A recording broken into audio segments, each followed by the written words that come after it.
welcome back to another episode of UFC Underworld Fight Club. Thanks for joining me. Today we'll be having a little discussion about Aljamain Sterling versus Sean O'Malley at UFC 292 and why Aljamain Sterling's karma has finally come. He will lose his belt this Saturday and Sean O'Malley will become the new UFC bantamweight champion. Let me explain why.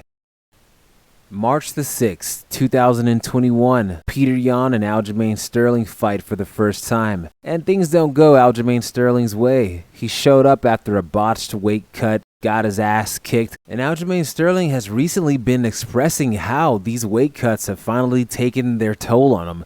He's moving up after this fight. Or so he plans to go face Alexander Volkanovski. So he has a botched weight cut, gets his ass kicked, and he's granted a way out of the fight. Petr Yan hits him with the illegal knee, he's disqualified, and Aljamain Sterling became the bantamweight champion. But we all know what really happened. Aljamain Sterling lucked up. He put on a performance for everybody to see, got the referee involved, and got the belt handed to him. This is just one of the many odd events that occur in Aljamain Sterling's UFC career that somehow always seem to end up with him coming out on top.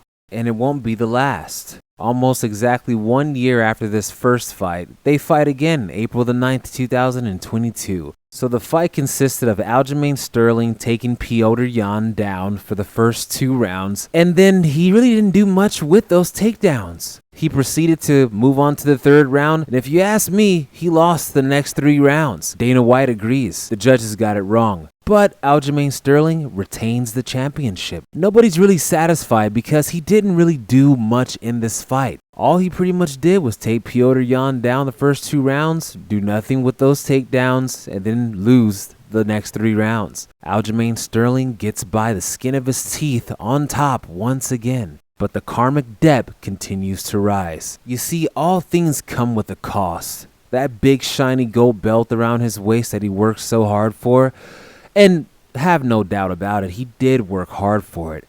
But he's just not what the UFC wants. He doesn't put on the most exciting fights. He's like many other UFC fighters. He's the exact opposite of Sean O'Malley.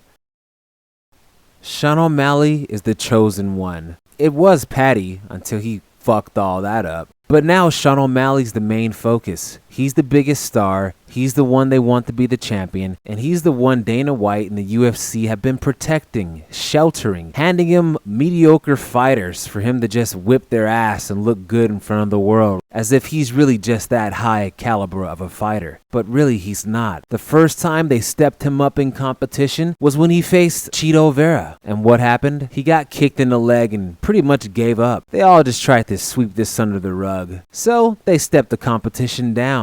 Gave him somebody else, even less qualified than his previous competitors. Sean O'Malley kicked all their asses, pretty much just walked right through them, knocking them all out, and bam, he's back on top, especially in the eyes of all the UFC fans. All this happening while they continue to try to get Aljamain Sterling beat by giving him all of the ex-UFC bantamweight champions, one by one. But luck remains on Aljamain's side. He goes on to face TJ Dillashaw, but TJ Dillashaw comes in with half an arm. Aljamain Sterling wins again. You see, all these subsequent wins on behalf of Aljamain Sterling are still connected to that very first win, where he got the championship, which was done in vain. You see, like I said, he was granted a way out of the fight, courtesy of Petr Yan making that dumb decision to knee him in the fucking head. Either way, he got out of the fight, got away with the belt, and ever since that day, he's been sort of cursed with a gift. You see, Sean O'Malley's the one they want to be the champion, so it's all working out perfectly. Even though they would rather Aljamain lose and just get the hell out of the way to make way for Sean O'Malley,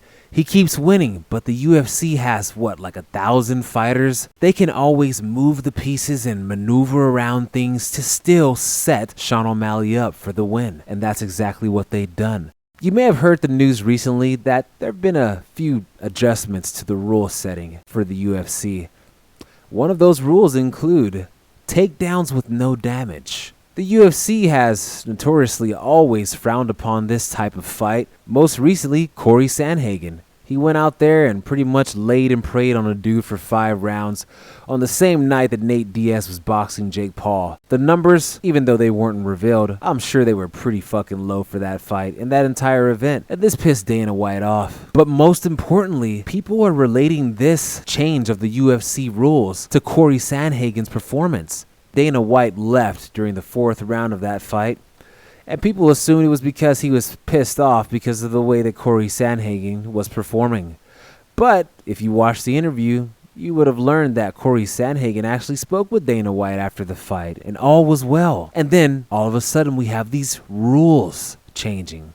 You see, the rules weren't changed because of Corey Sandhagen. The rules were changed to ensure that Sean O'Malley wins his fight with Aljamain Sterling this Saturday. You see, Aljamain Sterling is the king of making it to a decision, the king of split decisioning, because that's what he does. He even admitted he likes to take the 5th round off, which is something that he's trying to change.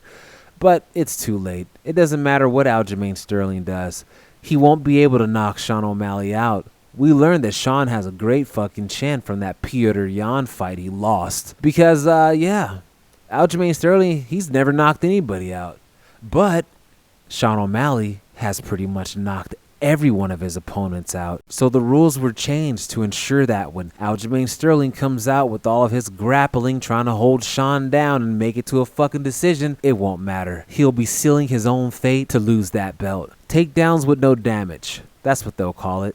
Doesn't matter how long Aljamain Sterling controls Sean O'Malley, which he probably will get a lot of ground time, he'll still lose the fight. And that's why the rules were changed.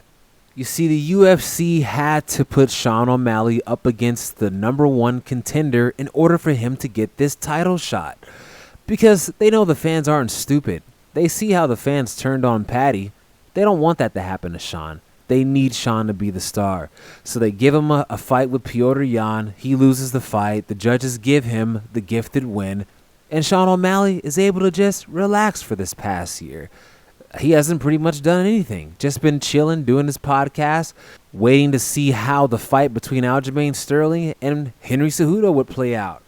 Of course they wanted it to be Henry. I mean, he's a shorter guy. Sean O'Malley probably would have pieced him up. It's pretty much guaranteed at this point that if Henry Cejudo would have won, Sean O'Malley would have just breezed right through him with flying colors after his performance with Aljamain Sterling. Yeah, Henry just wasn't the same. So finally, there's nowhere to run, nowhere to hide. Aljamain Sterling beats Henry Cejudo again with a split decision. A weird fight.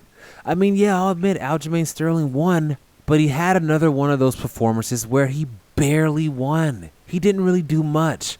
He was able to just edge Henry Cejudo out and stay one step ahead. Literally, one step ahead. Henry was just kind of slow. You know, the 3 years off took its toll. But still, nobody was really that satisfied with the performance. It wasn't dominant. And again, he took the 5th round off. Immediately after the fight's done, they book Aljamain Sterling to fight Sean O'Malley. Aljamain Sterling has been pretty much fighting like 3 times a year. The UFC enjoys this statistic because it gives Sean O'Malley even more of a chance, because Sean O'Malley's been fresh, chilling, relaxing this whole time. Aljamain Sterling's been in war after war after war. Not exactly, but he's been consistently fighting. So there's a lot of wear and tear there, still lingering from those fights. So with all of that damage accumulated over those fights, with the rule settings changed, Sean O'Malley being fresh, chilling for the past year, and still not to count Sean O'Malley out, he could very well win this fight legitimately and even TKO Aljamain. I mean, it's happened before. Aljamain's been knocked out before, but Sean O'Malley hasn't in that fight with Marlon Moraes. But if that fails, again, the judges will be on Sean O'Malley's side, the new rule changes will be on Sean O'Malley's side, and the fans will be on Sean O'Malley's side. Sean O'Malley is guaranteed this win, but most of all, because of Aljamain Sterling and the fact that he was never supposed to have this belt. He got that belt illegitimately. He put on an act, a show. He basically lied to the entire world and stole the belt. Ill-gotten means never last long, but they've lasted just long enough for Aljamain Sterling to get some money in his pocket, and now he's going to try to scurry off at the last minute because he knows that he's probably going to lose this fight anyway the judges will give the decision to Sean O'Malley. So he's going to go try to fight Volkanovski and allow his best friend Merab to take a shot at the title. The thing is, Merab's not going to get that shot at the title. Merab will be handed the hardest fight for him, which will probably be Umar Nurmagomedov. There's a reason why, Umar didn't fight Corey Sandhagen. Trust me, this is how the UFC operates. Umar wasn't injured or anything like that. They're just making sure that Umar is available to go ahead and knock Merab out of the top 10 so he never gets that shot. Because Dana White plays this way. He's a very vengeful man. We saw him exhibit that type of behavior on full display after he fell out with Francis Ngannou. And that's still ongoing. So here we are. As we await Saturday, Aljamain Sterling will be a massive favorite. Sean O'Malley again an underdog. Who will win? So place your bets correctly and don't be fooled, because Sean O'Malley winning this bantamweight championship has been all orchestrated and has been being orchestrated for the past year. And Aljamain Sterling's karmic debt will finally have to be repaid in the form of him losing his belt, his best friend Merab not getting a title shot after losing to whoever they hand him to next, and he'll go down to try to fight Volkanovski and he'll get his ass kicked.